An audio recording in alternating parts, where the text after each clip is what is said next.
हरिहंत सिद्ध सूर्य उपाध्याय साधु सर्व अर्थ के प्रकाशी मांगलिक उपकारी है। तिनको स्वरूप जान रागते भई जो भक्ति आए को नमाई स्तुति को उचारी है। धन्य धन्य तिन्हीं से काज सब आज भाए कर जोड़े बारे बारे वंदना हमारी है। मंगल कल्याण सुख ऐसो हम चाहत हैं। ओ मेरी ऐसी दशा जैसी तुम्हारी है। ओ मेरी ऐसी दशा जैसी तुम्हारी है। ओ मेरी ऐसी दशा जैसी तुम्हारी है। क्षत्र चूड़ामणि नामक यह ग्रंथ और जीवनधर कुमार मानो उन साधुओं को, वेशधारियों को, आश्रम में मौजूद उन तपस्या करने वाले तपस्वियों को ईश्वर सृष्टि का कर्ता नहीं है, ईश्वर जगत का भला बुरा करने वाला नहीं। इस बात को बहुत गहराई से समझा रहे हैं। नीतिकारों का सहारा लिया वादित सिंह सूरीदेव ने और कितनी बातें कही कि हे ईश्वर, यदि ये सारा जगत तुम्हारी संतान है तो एक को गलत रास्ते पर और एक को सही रास्ते पर ऐसा क्यों भटकाया? सभी तुम्हारे ही है ना। हे प्रभु, यदि सबके कर्ता धर्ता आप ही हो तो फिर ये अच्छा और बुरा ये भेदभाव नहीं होना चाहिए। बहुत सारे पॉइंट कल यहाँ कहे थे जिनमें अच्छे और बुरेपन की चर्चा कल हम अपेक्षित विस्तार से यहाँ कर चुके हैं। कल लगभग पूरी चर्चा ही अपनी यही हुई थी कि यदि साहूकार बनाए तो चोर क्यों बना दिए,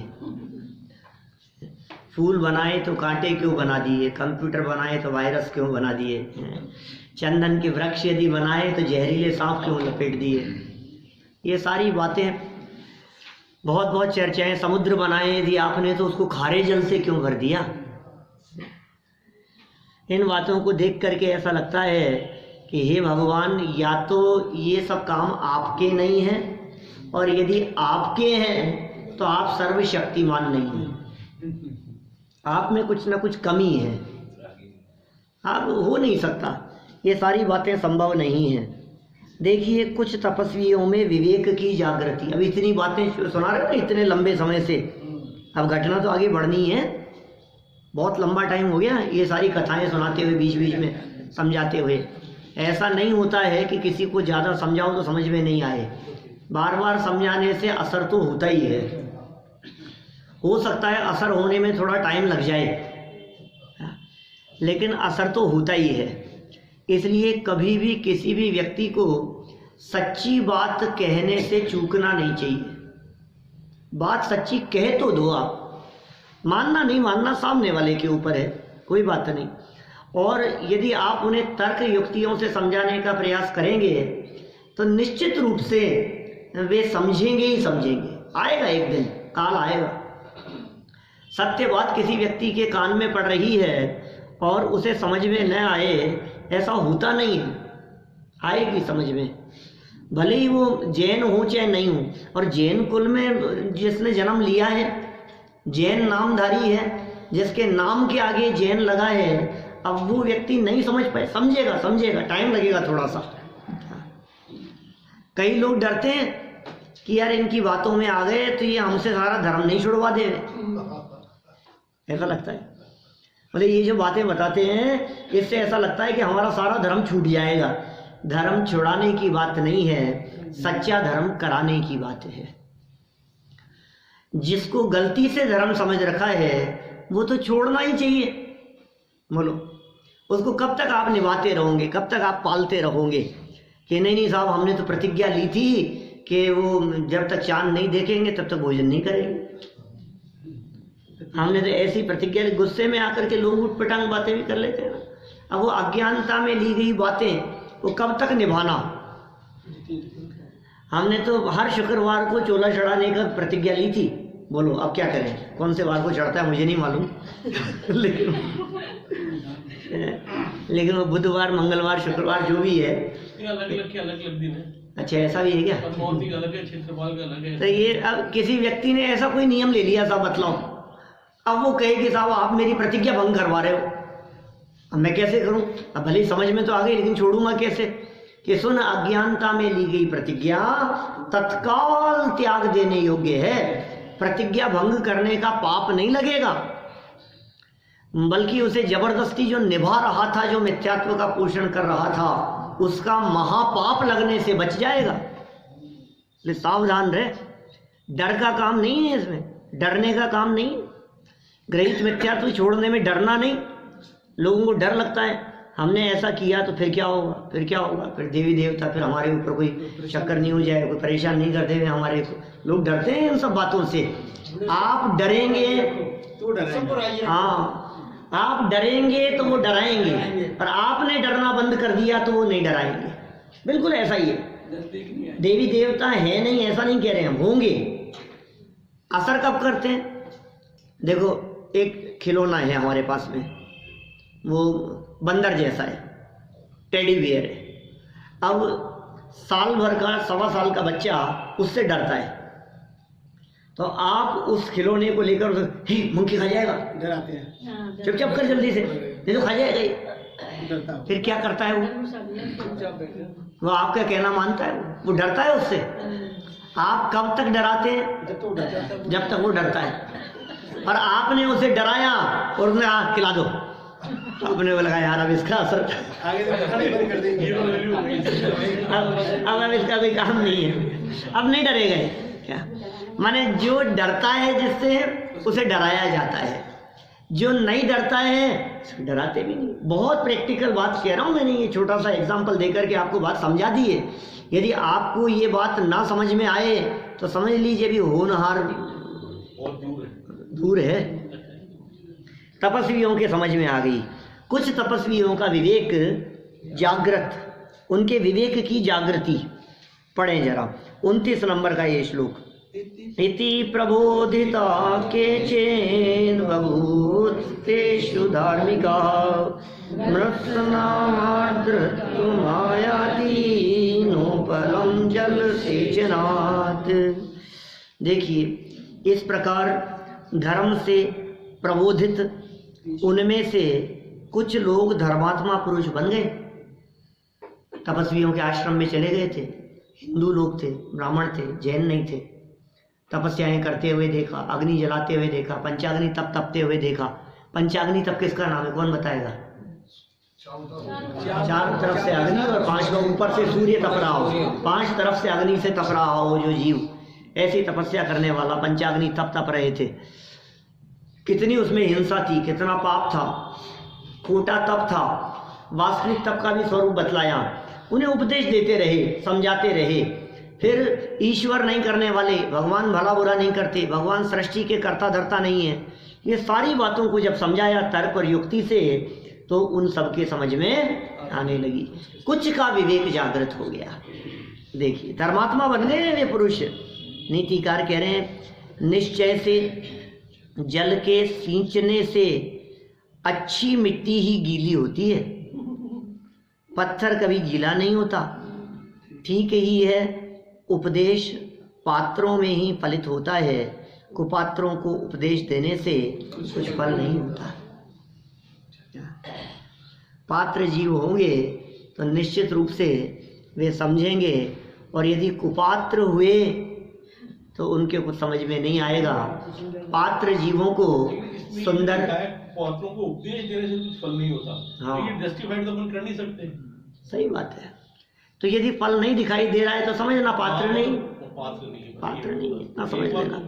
उनको पत्थर की उपमा दी गई है और उसको कच्ची मिट्टी की है। पात्र मिट्टी, मतलब मिट्टी जिस तरह से जल को सोख लेती है, उसी तरह से ये पात्र जीव तीर्थंकरों द्वारा, ज्ञानियों द्वारा, विद्वानों द्वारा कही गई बात को सोख लेते। इसलिए उपदेश देने के पहले भी, दादा का एक बहुत सुंदर वाक्य है, हमेशा एक बात कहते हैं अपने विद्यार्थियों से ये कहते हैं कि कभी भी उपदेश देने के पहले तुम कच्ची नहर बनना सीखो। क्या क्या कहा उन्होंने? कच्ची नहर का मतलब क्या है कि जो प्रवाहित होते हुए जल को पहले स्वयं पूरी तरह से सोख लेवे और उसके बाद में जल की धारा को आगे प्रवाहित करे। माने पहले उपदेश को पूरी तरह से ग्रहण करो। जो अच्छे श्रोता होते हैं वे ही अच्छे वक्ता हो सकते हैं। क्या कह दिया मैंने? अच्छे वक्ता होने के लिए अच्छे श्रोता होना जरूरी है। कोई बात छूट नहीं जाए, कितना ध्यान पूर्वक सुने, एक एक वाक्य हमारे अंदर में उतर जाए। जब अंदर में वो बात उतरेगा, वाक्य उतरेंगे, तत्व की गहराई में जाएंगे आप, वो बात अंदर में जचेगी, फिर जो वाणी निकलेगी वो वाणी निश्चित रूप से वो तत्व ज्ञान से ओतप्रोत होगी। ऐसा ही स्वरूप है। तो पात्र बनने की यहाँ चर्चा दे रहे हैं, एक प्रकार से कह रहे हैं यदि आप में उपदेश देने की सामर्थ्य है तो पात्र अपात्र का विचार करके उपदेश देवें, और यदि आप में सामर्थ्य नहीं है तो उपदेश देने योग्य बनने के लिए अपने हृदय की मिट्टी को बहुत पात्र बनाएं, योग्य बनाएं। अपने हृदय को कठोर पत्थर जैसा न बनाएं जिसमें उपदेशदाता का उपदेश प्राप्त न हो सके। हृदय भीगा होना चाहिए, हृदय में द्रवित होना चाहिए, कोमल होना चाहिए। कोमल हृदय में तत्व की बात प्रवेश करती है। कठोर हृदय जिनके बारे में कहा जाता है तो चिकना घड़ा है। चिकना घड़े मतलब कितना भी पानी डालो तो ठहरता ही नहीं। माने घड़ा है, उल्टा रखा है और एक एक बूंद करके ऊपर से पानी टपक रहा है। यदि वो घड़ा चिकना है तो पानी की बूंद ठहरेगी नहीं, बह जाएगी। और यदि वो चिकना नहीं है तो पहले खुद सोखेगा। एक एक बूंद स्वयं सोखता है, पूरा गीला होगा। तो पहले अंदर में जानी चाहिए ये बात, अपने आप को जचती है या नहीं। आप दूसरों को तो समझा रहे हो भैया मंदिर आया करो, और आपसे पूछो तो कहे यार बातें पता नहीं लगती तो है ठीक ही तो क्या होगा? अंदर से अपने को न जचे तब तक आप दूसरों को उस दृढ़ता से वो बात कह भी नहीं सकते हो। आपकी बात में फर्क पड़ जाएगा। देखें सरल अर्थ, जैसे जल सिंचन से मिट्टी गीली और नरम हो जाती है किंतु पत्थर कभी गीला और नरम मृदु नहीं होता, इसी प्रकार जीवंदर कुमार के पूर्वोक्त संबोधन से कुछ तपस्वियों ने यथार्थ धर्म स्वीकार किया। कुछ ने नहीं किया। कुछ जो कट्टरवादी थे उन्होंने नहीं किया, नहीं हम अपना धर्म कैसे छोड़ देंगे, नहीं छोड़ा उन्होंने। और कुछ लोग जो बुद्धिवान थे उन्होंने अपनी बुद्धि से, तर्क युक्तियों से उन बातों को स्वीकार करके अपना धर्म बदल लिया। विशेषार्थ जीवनधर कुमार के वस्तुपरक यथार्थ संबोधन से, पूर्वोक्त उपदेश से जो सुपात्र थे, क्या जीवनधर कुमार का कैसा उपदेश? वस्तुपरक उपदेश होना चाहिए। वस्तुपरक उपदेश के अंदर किसी की चलती नहीं है। जैसे समझो आप नमक का खारापन, अब इसमें किसी की चलती नहीं है। नहीं साहब पैसे वाले हैं, इनका तो नमक भी चाहो तो मीठा हो जाए। कैसे हो जाएगा? पैसे वाले का नमक मीठा कैसे हो जाएगा? ये नहीं साहब ये तो बहुत बड़े पोस्ट पर हैं, आप क्या बात कर रहे हो, मुख्यमंत्री हैं यहाँ के, इनके हाथ लगने से तो कुछ भी हो जाएगा। नहीं होगा। वस्तु परक माने वस्तु का स्वरूप जिस तरह से व्यक्ति से अप्रभावित है, क्षेत्र से अप्रभावित है, काल से अप्रभावित है, वस्तु का वस्तु रूप निरूपण सबसे अप्रभावित रहता है। ये वस्तु परक आप निरूपण करो तो बात समझ में आती। उसमें भेदभाव नहीं चलता, वस्तु किसी से भेदभाव नहीं करती। गरीब अमीर का भेदभाव नहीं है वहाँ। मिश्री की मिठास में गरीब अमीर का भेदभाव नहीं है। ये भेदभाव तो रागी द्वेषियों के द्वारा होता है। वस्तु के स्वरूप में भेदभाव की गुंजाइश ही नहीं है। इसलिए वस्तु को स्वरूप की दृष्टि से देखा जाए तो सारी सृष्टि भीतरागी नजर आती है। सूर्य का प्रकाश किसी के लिए भेदभाव नहीं करता है। राजा हो चाहे रंग हो, गरीब हो चाहे अमीर हो, भिखारी हो चाहे पैसे वाले हो, ये सूर्य का प्रकाश, सूर्य की किरणें सबके साथ में एक समान है, कोई भेदभाव नहीं। गार्डन में चले जाओ आप, तो वहाँ खिलने वाले फूल किसी के साथ में भेदभाव नहीं करते, इनको सुगंध और इनको नहीं, ऐसा नहीं होता है। समुद्र का जल हो चाहे नदियों का जल हो, झरनों का बहता पानी हो चाहे शीतल ठंडी हवा हो, ये वस्तुएं हैं, इन वस्तुओं का स्वरूप है, ये भेदभाव नहीं करते किसी से भी। वस्तु परक चर्चा करो, व्यक्ति परक नहीं। जो व्यक्ति से प्रभावित हो गया वो राग द्वेष में अटक गया, और जो वस्तु परक बात कहेगा इसका मतलब उसे किसी से कोई लाग लपेट नहीं है। बात तो सच्ची है सो है, इसमें क्या है। वस्तु परक निरूपण किया उन्होंने, माने बहुत गंभीरता है। आप जितना चिंतन करेंगे, जितना सोचेंगे, उतनी बातें निकलेगी। जीवेंद्र कुमार ने वस्तु परक मतलब गोल्ड का सोने का सोना पना, चांदी का चांदी पना, जैसा है वैसा, बस सबके लिए एक समान। घड़ी है, अब ये घड़ी पैसे वाले को टाइम अलग दिखाएगी और गरीब को अलग। क्यों? गरीब का टाइम खराब है भाई साहब।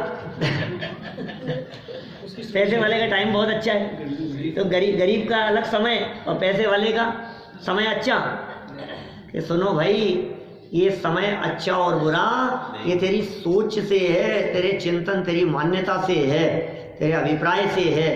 घड़ी कोई फर्क नहीं करती, वस्तु फर्क नहीं करती। मैं कहता हूँ चलो, डोसे की बात बहुत होती है अपने यहाँ, क्या किसी भी चीज़ की बात कर लो आप, गरीब व्यक्ति खाए और पैसे वाला व्यक्ति खाए, कोई भिखारी व्यक्ति उसको खाए और चाहे संपन्न व्यक्ति खाए, मुझे बतलाइए पेट भरने में और स्वाद लेने में वो डोसे का क्या फर्क है? कोई फर्क नहीं। वस्तु है, वस्तु परक बात है। ऐसे ही शरीर भी वस्तु है, आंखें भी हैं, आंख नाक कान भी, ये भी सब वस्तुएं हैं। बॉडी पार्ट्स अंदर में वो सबके लिए एक समान ही है। माने संपन्न लोगों की आंखें अच्छी होती हो और गरीबों की खराब, ऐसा थोड़ी नहीं। बल्कि मोह का चश्मा लगाओ वो अलग बात है संपन्न लोगों की। क्यों साहब, महंगा चश्मे की बात कर रहे हो? महंगे चश्मे से तो अच्छा दिखता होगा, अच्छा दिखता है महंगे चश्मे से। महंगे चश्मे से अच्छा नहीं दिखता, उसे ऐसा लगता है कि लोगों के सामने मैं अच्छा दिखता हूँ। चश्मे से अच्छा थोड़ी ना दिख रहा है। वस्तु परक संबोधन किया उन्होंने, यथार्थ संबोधन किया। इससे पूर्वोक्त उपदेश से जो सुपात्र थे, पीछे जो 10-20 श्लोक इन्होंने दिए हैं बहुत विस्तार से, जो कितने 10-15 पेजों से जो चर्चा चल रही थी, ये जो सुपात्र थे उन्होंने ही यथार्थ धर्म स्वीकार किया, अन्य अपात्रों ने नहीं। उपदेश तो सबने सुना था, सबने सुना है, पर अपात्र जीव जैसे के तैसे रहे। कक्षा में बातें तो सब सुनते हैं, लेकिन किसको कितनी बात स्वीकार होती है? जो पात्र होते हैं उन्हें बात स्वीकार होती है, जो अपात्र होते हैं उन्हें बात समझ में नहीं आती। मास्टर जी क्या करे बतलाओ, पढ़ाने वाले क्या करें? नाज्ञो विज्ञत्व मायाति विज्ञो नाज्ञत्व मृच्छति निमित्त मात्रम अन्यस्तु गतिर्धर्मास्ति कायवत। इष्टोपदेश ग्रंथ है एक अपना पूज्य पादाचार्य देव का, उसमें कहते हैं वो सब लोग, इतने सब लोग बैठे हो ना, इतने सब मिलकर के भी कोई एक अज्ञानी बैठा हो आपके बीच में, उसको ज्ञानी नहीं बना सकते क्या? इतने सब मिल गए और सब मिलकर के ज्ञानी बना दो, नहीं बना सकते। और सुनो, जगत के अनगिनती अज्ञानी मिलकर के भी किसी एक ज्ञानी को अज्ञानी नहीं बना सकते क्या? ये ज्ञानी और अज्ञानी की बात पूज्यपाद स्वामी ने जो कही, ये तो तीर्थंकरों ज्ञानियों तक के संदर्भ में कही है कि अनगिनती तीर्थंकर मिलकर के भी, अनगिनती तीर्थंकर मिल जाएं तो भी किसी अज्ञानी को ज्ञानी बना देवे, किसी अभव्य को भव्य बना देवे, ऐसा नहीं हो सकता। काम तो योग्यता के अनुसार ही होता है कि साहब चौथा काल चलता होगा तब तो बहुत लोग धर्मात्मा हो जाते होंगे, और पंचम काल चलता होगा, छठे काल में तो धर्मात्मा रहते ही नहीं होंगे। कि सुन, चौथा काल हो चाहे छठा काल हो, मोक्ष तो 6 महीने 8 समय में 608 ही जाएंगे। चौथे काल में कोई मोक्ष जाने वालों की संख्या ज़्यादा बढ़ जाती हो, 608 से ज़्यादा चले जाते हो, ऐसा नहीं है। और जब यहाँ भरत क्षेत्र में पंचम और छठम काल चल रहा है तब तो 2.5 दीप से मोक्ष जाने वालों की संख्या कम हो जाती होगी। 5 भरत 5 ऐरावत में जब 5वां छठा काल चल रहा है तब तो जीव कम मोक्ष जाते होंगे ना, तब भी 6 महीने 8 समय में 608 ही जाते हैं। बोलो, अभी वर्तमान में विद्यमान 20 तीर्थंकर मौजूद हैं, तब भी 608 जीव ही मोक्ष जा रहे हैं। और अजितनाथ भगवान के काल में 170 उपदेश दे रहे थे तीर्थंकर एक साथ, पता है आपको, तब भी 608 से बढ़कर के 609 नहीं हो गए, इतने उपदेशदाता होने के बावजूद भी। सोचो गंभीरता से, माने इतने तीर्थंकर एक साथ समूह शरण लगे हुए हैं, कितने भी लगा लो ना, पात्र जीवी उपदेश ग्रहण करेंगे और उस संख्या को बदला नहीं जा सकता है। ये नियम है, ये सम्यक दृष्टियों की संख्या बढ़ नहीं जाएगी, खोटे काल में घट नहीं जाएगी। आपको भले ही यहाँ आस पड़ोस में, हाँ आपके पड़ोस में कमी आ गई वो अलग है बात। हम जहाँ भरत क्षेत्र में हैं, हमारे पड़ोस में धर्मात्मा जीव थोड़े कम दिखाई देने लगे, ये अलग मैटर है। लेकिन भाई सच्चाई तो यह है कि उपदेश तो सबने एक समान सुना, लेकिन फिर भी एक को जचा एक को बोलो। नेमिनाथ भगवान के समूह शरण में 12 वर्ष बाद द्वारिका जलने की घोषणा हुई, पता है ना घटना, घोषणा हो गई थी ऐसी 12 साल बाद द्वारिका नगरी जल जाएगी, भगवान की दिव्य ध्वनि में आ गया। अब किस किस के कैसे कैसे परिणाम आए, बात एक और सबको उसका मिलने वाला फल अलग अलग, सबके परिणाम अलग अलग। वही बात सुन करके एक व्यक्ति को लग रहा है भगवान चुप करो ना यार, क्या कह रहे हो, अच्छी अच्छी बातें बोलो, शुभ शुभ बोलो, ऐसी अशुभ बातें क्यों कर रहे हो। लोगों को ऐसे विकल्प आने लगे, कुछ को ये विकल्प आने लगा, नहीं नहीं ऐसा कैसे हो जाएगा, कुछ तो करेंगे, कुछ तो प्रयास करेंगे, बदलेंगे कुछ तो हम। श्री कृष्ण बलदेव जैसों को विकल्प आया शराब के निमित्त से, हम शराब बंदी करवा देते हैं, जब नगर में शराब ही नहीं रहेगी कहीं भी, कैसे हो जाएगा, सारी शराब फिकवा दी उन्होंने। द्वीपायन के निमित्त से जलेगी इनके क्रोध से, और यार मैं तो चला जाता हूं देश छोड़ करके, द्वारिका छोड़ करके चल दिए, अब मैं आऊंगा ही नहीं द्वारिका के आसपास ही, कैसे जल जाएगी। बोलो, किसी व्यक्ति को ये बात सुन करके ओ कैसे वस्तु का परिणाम देखो आप, सोने जैसी चमकती हुई ये द्वारिका नगरी जल जाएगी, ये परमाणु आग रूप परिणमित होते हुए दिखाई देंगे, ये वस्तु स्वरूप वस्तु का स्वतंत्र परिणमन जिसके ख्याल में आ गया, ये वेद विज्ञान पूर्वक उन्हें सम्यक दर्शन की प्राप्ति हो गई। अनेक लोगों को वैराग्य भाव जागृत हो गया, अणुव्रत ले लिए, बहुतों ने दीक्षा ले ली। ओ जगत कितना आसार है, कितना क्षणभंगुर है, कोई नहीं बचेगा, कोई किसी को बचाने में समर्थ नहीं है। ये जगत का कितना क्षणिक स्वरूप है, क्षणभंगुर स्वरूप है। ये विचार करते हुए समूह शरण में दिव्य ध्वनि सुनकर दीक्षा लेने का भाव आ गया, वस्त्र आभूषण कपड़े लत्ते छोड़ करके दिगंबर तो दीक्षा अंगीकार कर ली उन्होंने। उपदेश एक और असर सबके ऊपर अलग अलग। ये तो किसकी बात चल रही है भाई साहब, जब उपदेश दाता है तीर्थंकर, अब ये कहे मैं गद्दी पे बैठकर माइक लगाकर इतने दिन से समझा रहा हूं और तुम्हें समझ में नहीं आ रही है कि सुन, सब अपनी योग्यता से समझते हैं, तेरे समझाने से नहीं समझते। तुझे क्या लगता है मेरे समझाने से समझेंगे? आप कितना भी समझा लो समझते ही नहीं। आप बच्चों को कितना भी समझा लो समझते नहीं। आप सर्वेंट को कितना भी समझा लो समझते नहीं। आप वाइफ को कितना भी समझाने की कोशिश करो ये हस्बैंड को कितना समझाने, ये तो समझते ही नहीं, ये तो समझते ही नहीं। जिंदगी हो गई इनको समझाते हुए, ये तो समझते ही नहीं। क्या माने कौन कब समझे? जब जिसके समझने की योग्यता हो। पिताजी कह कह करके मर के पच जाए समझाने के लिए और समझा नहीं पा रहे हैं। पूरे जिंदगी समझाते रहे, बेटा समझो, बेटा समझाओ, समझो, और नहीं समझे। आज पिताजी का स्वर्गवास हो गया तो कोई समझाने वाला नहीं है, तो उनकी बातों को याद करके समझ लेता है, समझ में आ रही है। ये क्या हुआ? पिताजी तो पूरी जिंदगी कहते रहे तो नहीं समझा, और आज उनके चले जाने के बाद अब क्यों समझ में आ रहा है कि अब समझने का काल ही अभी आया है। क्या करें? देखो आप कहाँ कहाँ कैसे कैसे काल पक जाता है। ये काल पकने की बात है। उसका इंद्रभूति का कहाँ बैठे बैठे काल पक गया और कहाँ से समझाने वाले आ गए। बोलो, ऐसा अवसर आ जाता है, न मालूम कहाँ से कौन सा कैसा योग बन जाता है। तो कहीं कोई दूर दूर तक कहीं कोई संबंध नहीं दिखाई दे रहा था, संपर्क नहीं दिखाई दे रहा था, और ये ऐसा ऐसा बना, ये इनकी समझ में आ गई ये क्या हुआ, ये कैसे हो गया। शेर की पर्याय में समझने का योग बन गया। देखो आप, कौन कहे कि शेर की पर्याय में समझने की पात्रता आ गई है।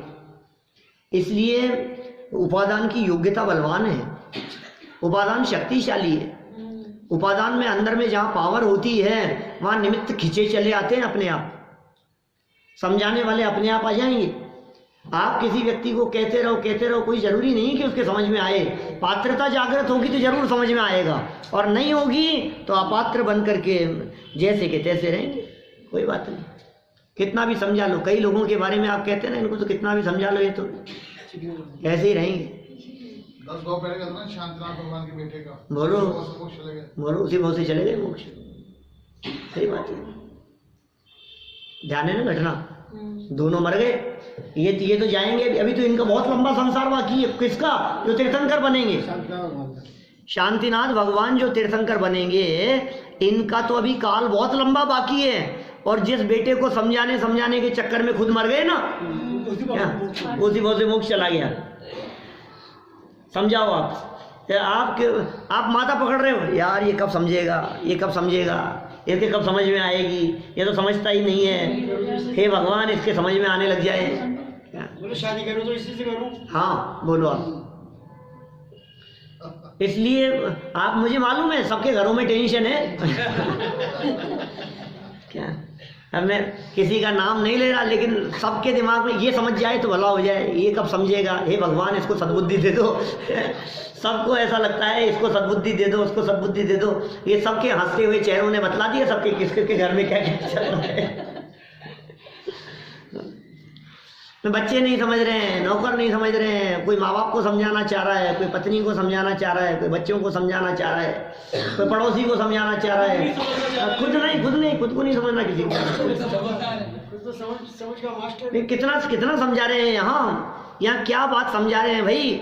हम यहाँ उनको समझाने के लिए नहीं आए हैं, यहाँ हम आपको समझाने के लिए आए हैं। आप समझिए कि ऐसा ही होनहार है, और परवाह मत करो, सब कर लेगा। क्या कोई इस दुनिया में किसी के बारे में टेंशन करने की ज़्यादा ज़रूरत नहीं है। आप टेंशन करते रहो, हैं इसके लिए अच्छा लड़का कहाँ से आएगा, कहाँ जाएगी, आप इसके लिए सोचते रहो, ये तो दुकान संभालने लग जाए ढंग से, सोचते रहो आप, और आपको ऐसे लगे हे भगवान मेरे तो ये तो भाई साहब ये क्या करेगा ज़िंदगी में, इसका तो सब कर लेगा। दुनिया में सब करते हैं काम, और सबको 2 रोटी मिलती है, सबका अपना अपना उदय है। क्या माने आज ये तो खाना ही नहीं खाता है, ये तो खाता ही नहीं है, इसका भगवान क्या होगा पता नहीं है, इसको तो देखो ये तो पढ़ता ही नहीं है, ये तो खेलता ही रहता है, इसका तो ऐसा होता रहता है, सोचता रहे। बहुत सुंदर बात है, तुम सोच लो जरा, दुनिया में सब तरह के लोग नहीं है क्या, सब जीते हैं ना। माने ऐसे विद्यार्थी देखे हैं हमने, अपने विद्यार्थियों की कहता हूँ मैं, जो बिल्कुल टोल थे, क्या कहें उनको, डपोल थे, बिल्कुल कुछ नहीं आता जाता था उनको। आज उनको देखो तो वो कहाँ से कहाँ पहुँच गए, और जो अच्छे पढ़े लिखे जो बहुत इंटेलिजेंट थे वो बिल्कुल कुछ नहीं, साधारण सी नौकरी कर रहे। और जो कुछ नहीं थे वो, उनमें से कई तो जो विदेशों में जाकर के नौकरी कर रहे हैं, और कई ऐसे जो राज कर रहे हैं। इस तरह के लोग बहुत हैं दुनिया में। तो किस व्यक्ति का समय कब बदलेगा, किस व्यक्ति की होनहार कब पकेगी, जब भली होनहार होती है तो सब काम सहज होते हैं, अपने आप होते हैं। ये बातें किस लिए समझाई जा रही है, ये इसलिए समझाई जा रही है कि आपके दिलो दिमाग में जो घर गृहस्थी में थोड़ी बहुत आकुलता और टेंशन है, ये जो वजन है, ये वजन उतरे। आपको जो ऐसे लगता है ना वो आते ही नहीं है रवि जी, वो तो आए हैं, कितनी बार कह दिया उनको, वो आते ही नहीं है सुनने के लिए, थोड़े दिन आए भी, हे भगवान क्या पता भाई साहब, आपने जिस उम्र में आना शुरू किया, आप ये क्यों सोचते हो उसी उम्र से शुरू कर दे, हो सकता है आपकी उम्र तक आ जाए। इन्हीं के सुपुत्र का नाम है रवि। आपको पता नहीं है क्या? हमारे ताऊ जी कहते थे कि फलेगा कपालम तो क्या देगा गोपालम। बोलो। तो ऐसा ही है जगत का स्वरूप। ये जगत का स्वरूप बड़ा विचित्र है, किसी के समझाने से कोई समझता नहीं है, तो फिर समझाना छोड़ दें। कल ये बात हुई थी कि अगर आप कोई गलत करता है और आप उसको नहीं समझाते तो सज्जनता का वही मैंने कहा है कि अगला वाक्य यही तो बोल रहा था मैं। क्या आपका जो प्रश्न था उधर से आपका प्रश्न उठ रहा था, इधर से मैं यही तो कह रहा हूँ। तो फिर आप क्या कहना चाहते हो कि समझाना छोड़ दें? नहीं क्या?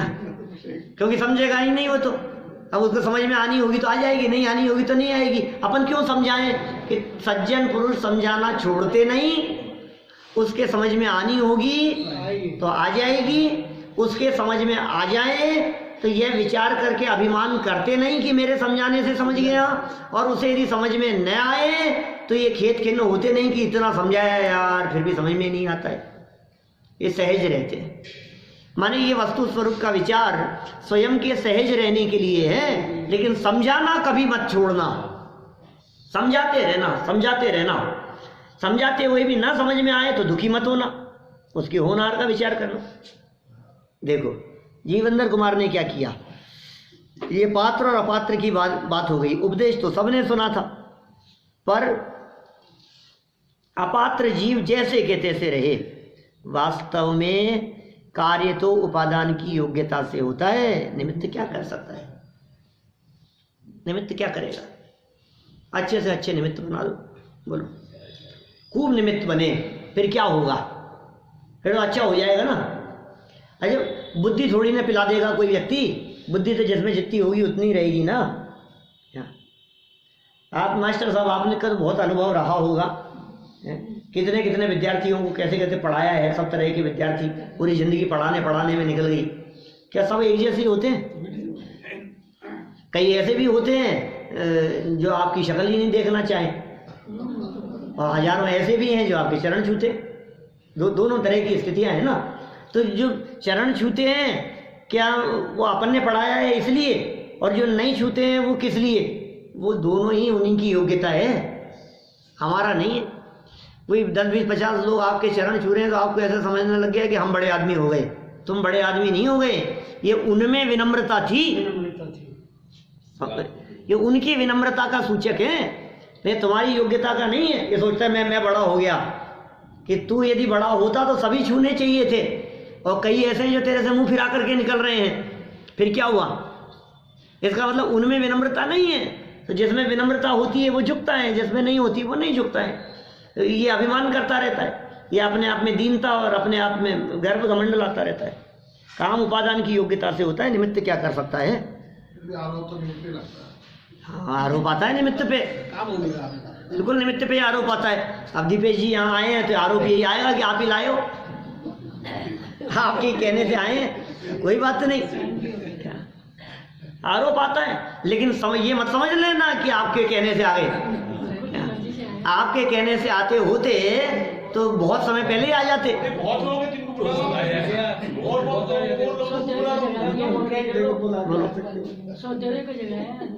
हाँ अगर जगह कौन जगेगा, कब जगेगा, हमारा काम तो कहने का है।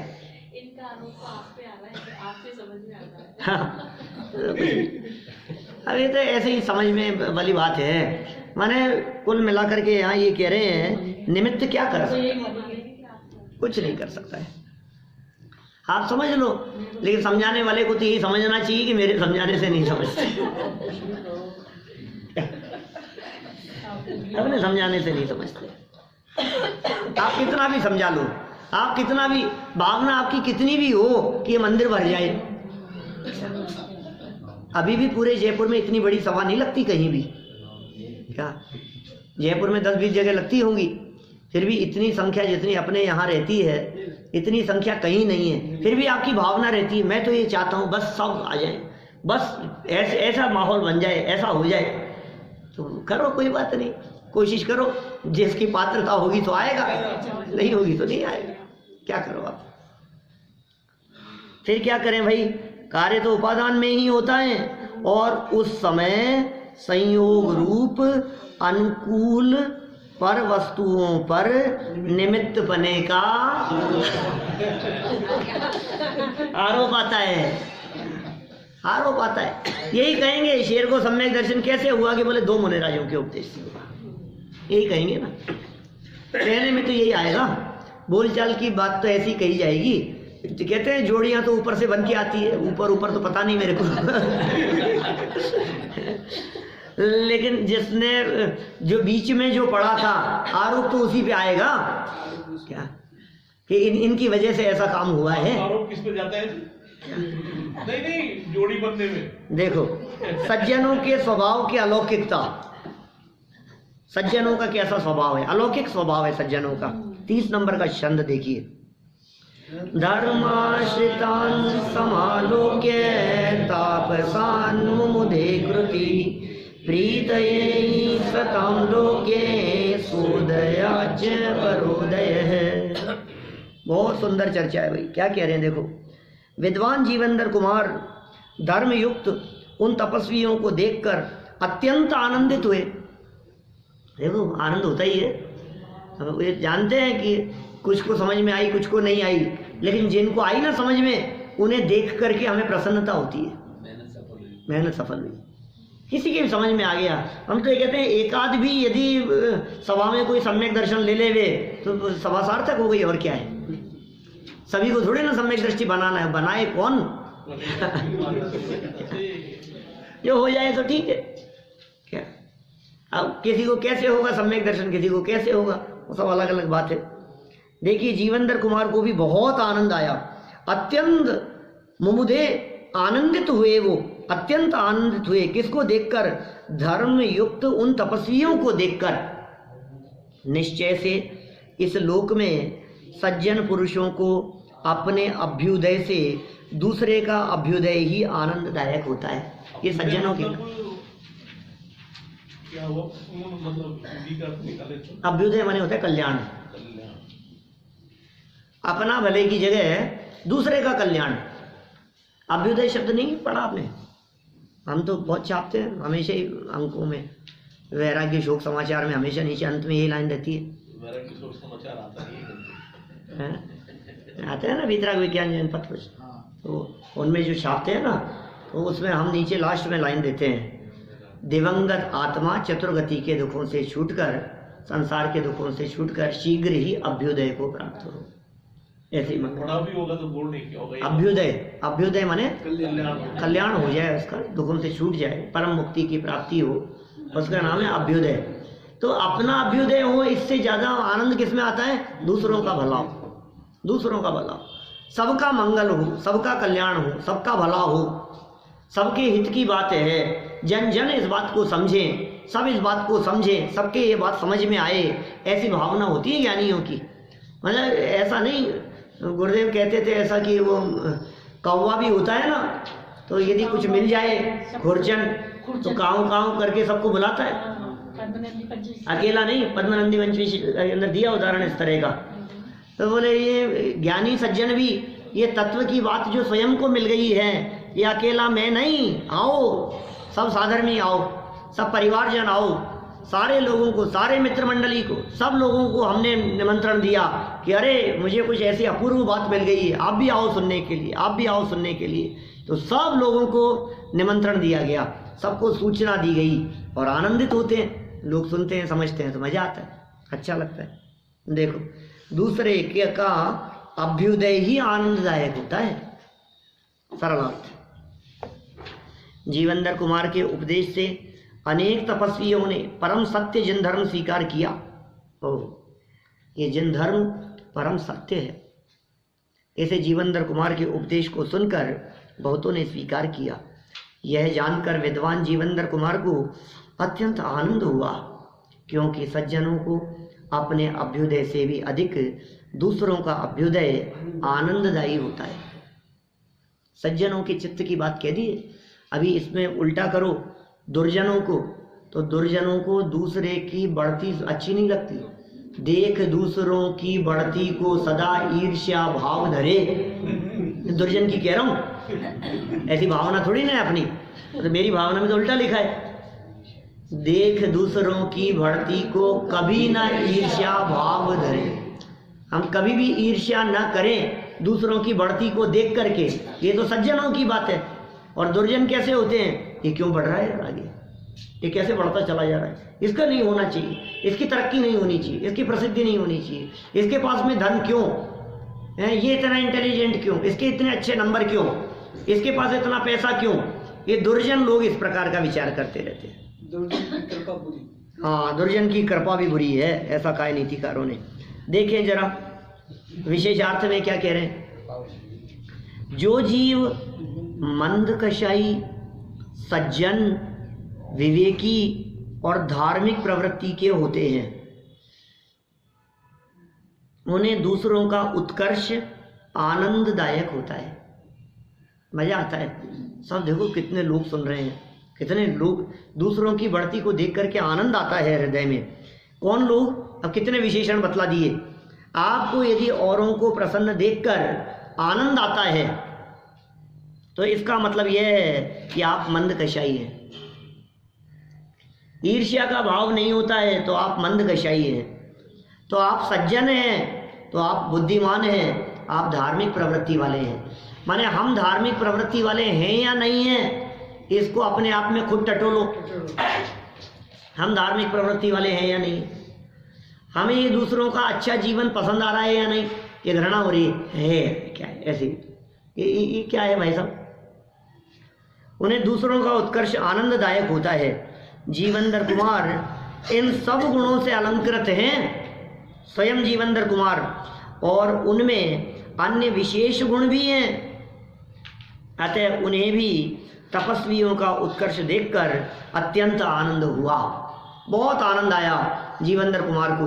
आपको भी आनंद आता है, आप 2-4 बार किसी व्यक्ति को कहो मंदिर आने के लिए और वो आना शुरू कर देवे तो बहुत खुशी होती है। चलो यार ये आने लग गए, मेहनत सफल हो गई हमारी।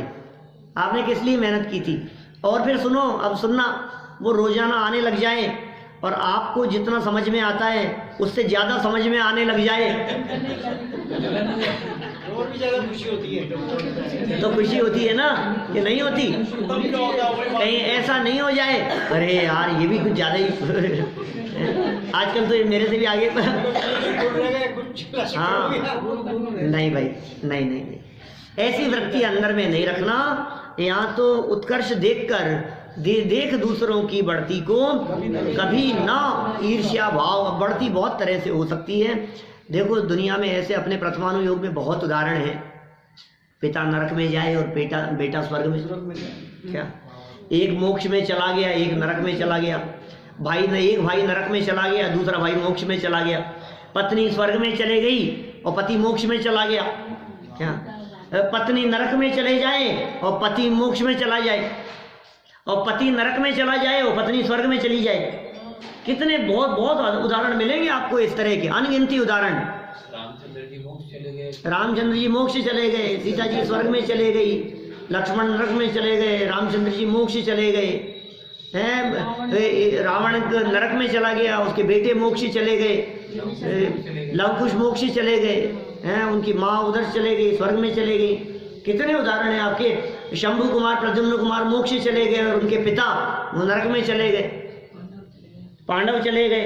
कि बहुत मिलेंगी आपको ऐसी चर्चाएं। एक भाई स्वर्ग में, दूसरा भाई नरक में, एक भाई स्वर्ग में, दूसरा मोक्ष में। अलग अलग किस्से हैं इस तरह के। समझ लो, मारीची के बारे में लगा लो आप, पिता मोक्ष में और बेटा नरक में। ऐसा नहीं, अभी इसका बहुत लंबा काल बाकी है। एक गणधर बन गया, एक ये हो गया। तो ये जगत का स्वरूप बड़ा विचित्र है। किस व्यक्ति के साथ में भली होनहार कब कैसी होगी, ये सब उसके स्वतंत्र योग्यता पर निर्भर करता है। हमें बुद्धिपूर्वक और लोग धर्म के मार्ग में लगे हैं ये प्रयास करना चाहिए, और जो लोग धर्म मार्ग में लगे हों उन्हें देखकर प्रसन्न होना चाहिए। तो इस तरह यह बात कही है। और संसार में देखो सर्वोत्तम संपत्ति की चर्चा करने वाले हैं। अब कल संपत्ति की चर्चा होगी, जिसको चाहिए वो समय से आना।